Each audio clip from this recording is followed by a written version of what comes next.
That's the thing with storytelling. It has to. In the age of AI, people want to see packaging is at this level and the product is here. You lose a crucial asset, which is storytelling. Implies that there is a story going on and they are sharing it with you in a way in which you can either take part in it or identify yourself or get immersed in the story.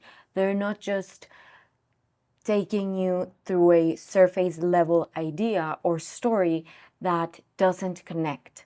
That's the thing with storytelling. It has to connect, it has to appeal to emotions, it has to be memorable, and it has to talk specifically to a person, to an audience. You can't just come up with a story that speaks to someone that's not your target audience, that's not your ICP. So when you are crafting a story, when you are thinking about how do I communicate this idea, this brand, how do I package this, you really need to be thinking about who your audience is. Who are you talking to? Because otherwise, you're just going to create a story that doesn't appeal to them at any level. So let's talk about storytelling, because I think that there are two parts to storytelling, and we usually just talk about this part, an arc of storytelling that a lot of people know about, they think about, but then there's this other part that loads of people forget about. So let's get into it. So first, let's cover the arc of storytelling. How this arc usually goes is we start with a setting, a context. You may be placed in the middle of the story because it's sometimes much more interesting to start in the middle of the story where there's already some movement, something's going on, there might be some tension, there might be already a problem that needs to get solved. There's something already going on. So you become much more interested in what's going on. If you start with the beginning of a story, sometimes that's slower, and because of that, you may lose your audience pretty early on. So a lot of stories start in the middle just because you can grab the attention of your audience pretty quickly. And so how they start, well, they give you some context. Who are the characters? What's going on? They show you some tension, some places of tension, and so you start thinking, well, this might happen, or the other thing might happen, or maybe the problem is around this or that. This person, I think, is going to have an issue with this other person. Like, they give you clues, and so your mind starts generating ideas of what might happen. Now, besides giving you characters, context, settings, environments, they give you an idea of what the problem is. And this is where your mind starts creating some possibility of what might happen. What will the problem be and how might they solve the problem? Now, they make you feel very smart because as the story starts evolving and as it starts unfolding, they start to kind of tell your brain that you were right, that the things that you thought would happen actually did happen.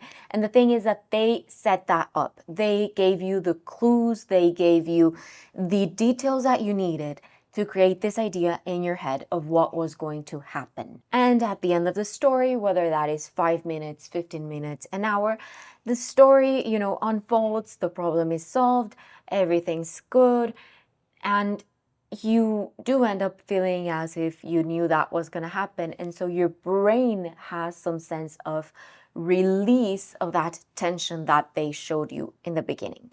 So throughout this story, you saw this arc. You saw we had some context. This is what was happening. Things were good.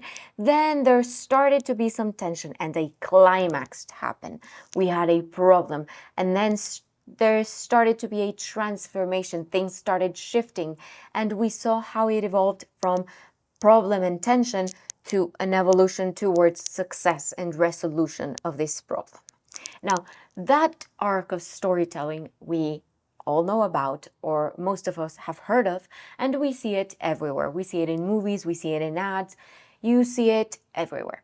But what about products or personal brands. You also see it there, but sometimes it's just so good that it goes unnoticed. With a personal brand, the story is a bit different, and this takes me from the arc to this other part that we rarely talk about, which is more of a journey. You don't want to see 5 minutes of success and that's it. You want to see the whole arc so that you can root for the success of this other person. So if someone shows you their journey starting with some struggle and then they deepen that struggle throughout this curve or this arc or this journey, they start with the struggle, they sharpen the struggle, it gets deeper and deeper and deeper, and as the struggle increases, you start to feel some empathy for this character, for this person, and you are able to identify yourself with them. You're able to see yourself in their struggle. And then something happens. A transformation begins, and it's where that journey goes from this huge struggle to a transformation journey. And you're coming with them on that journey. And so you go through this transformation, and eventually, little by little, you start to see that they're now on a path towards success. And you're rooting for them. You want them to succeed. So that's how you would see this arc in a personal brand or even in a product. But let's also talk about the human interaction. How do we interact with the world? Well, you're looking at this video and you're looking at a frame, but in real life, you don't look at just a frame. You're in an environment and you see the frame, you see everything. You see something you see from a lens where you're zooming in, you're zooming out, you're looking at the whole environment, you see the characters, maybe then you have a close-up shot with a specific character. Like there's movement and there's things going on, and there are different scenes and there are different environments, and there's a glue between those scenes and environments. You don't start in scene A and then go all the way to scene D, because your brain wouldn't understand it. Your brain would go, well, what happened? There's a gap there. There's no transition. There's no context switching. I don't get it how we went from scene A to scene D, which is why it is so important to take the audience on that journey. You take them with you on the transformation, on the context switching, on the transitions. They're coming with you so that when you get to scene D, it makes sense. They understand how you went from point A, then point B, then point C, and then you got to point D. So taking this into personal branding and products and packaging, you want to bring your audience into a world, into something that they can see and interact with from different angles, from different points of views, from different lenses. You don't want just to show up and say, we've succeeded.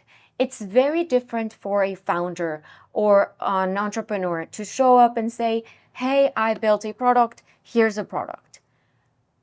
That's interesting, but it's not that fun. And you are not invested in them. You're not interested in what's happening next. That's why we're starting to see a lot of founders and entrepreneurs building in public. They are taking you on the journey because it's far more interesting for you to be able to see how they started, what they started with, and to see them at different stages, because maybe you're at stage A, and if they just show you stage D, you probably think, well, they're already there. They've already achieved this great thing. I'm not there. I'm not able to achieve that where I am now. But what if they showed you the journey from the beginning? What if they say, hey, you know what? I was in stage A, which is where you are at now, and I was able to go through this journey of stages and reach the final destination and achieve what I wanted to, achieve the goal and take this product to market. That's a very different story. And you not only get interested in their product, but also in them as a founder or as an entrepreneur. So what I'm trying to say is, you want to take people on the journey with you. You want to make it interesting for them. You want to bring them along. You want to show them behind the scenes. And very important, you want to keep the thing honest and true to what it is. If you're creating a fake story, people can see through that, especially in the age of AI. In the age of AI, people want to see real things and they want to see the human element of things. So if you're creating a story and packaging something that's low quality with a great quality packaging, people can see through that. So my takeaway from this last point is don't overpackage things. If it looks great, it should be great. If it looks good, it should be good. If you overpackage the product and then I realize that the packaging is at this level and the product is here, you lose a crucial asset, which is trust. And trust is very, very hard to earn and very easy to lose. So in the age of AI, this crucial asset that trust is very hard to earn and very easy to lose. So if you have done the work to earn the trust of your audience, to earn the trust of your customer, don't do things that will make your customers stop trusting you, because losing trust, you can do it like that. But earning that trust and keeping that trust, that's hard. And in this day and age, it's also expensive.